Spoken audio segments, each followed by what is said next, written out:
আবু সাঈদের মামলার যে charge hearing চলছে তার দ্বিতীয় দিন। এই মামলা ৩০ জন আসামির পক্ষে আজকে ৩ জনের পক্ষে ডিসচার্জ শুনানি করেছেন তাদের সংশ্লিষ্ট আইনজীবীগণ, বিজ্ঞ আইনজীবীরা। একজন পিটিশন না দিয়ে শুনানি করেছেন আমিনুল গনি টিটু সাহেব, আর 2 জন উনি করেছেন। আমিনুল গনি টিটু সাহেব হচ্ছেন এই রংপুর বিশ্ববিদ্যালয়ের তৎকালীন প্রক্টর শরীফুল ইসলাম সাহেবের পক্ষে আর্গুমেন্ট করেছেন, অর্থাৎ ডিসচার্জ চেয়েছেন।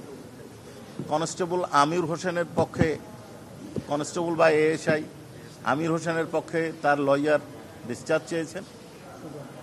আর সুজন চন্দ্র রায়ের পক্ষে তার লয়ার ডিসচার্জ চেয়েছেন। আর ইমরান চৌধুরী আকাশ, ছাত্রলীগ নেতা, তার পক্ষে ডিসচার্জ চাওয়া হয়েছে।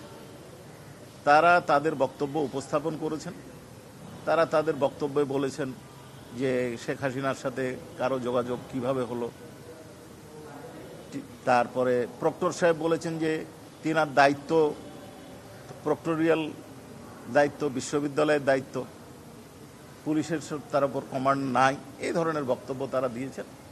আমরা প্রত্যেকজন আসামি পক্ষের যারা আছেন তাদের স্টেট ডিফেন্স এবং উপস্থিত অন্য আসামি তাদের বক্তব্য উপস্থাপন করার পরে আমরা রিপ্লাই দেব। আমরা আগেও বলেছি, এখনও বলছি যে আমরা আমাদের তদন্তকারী কর্মকর্তা থরো ইনভেস্টিগেশন করেছেন। ইনভেস্টিগেশন করার পর রিপোর্ট দাখিল করেছেন।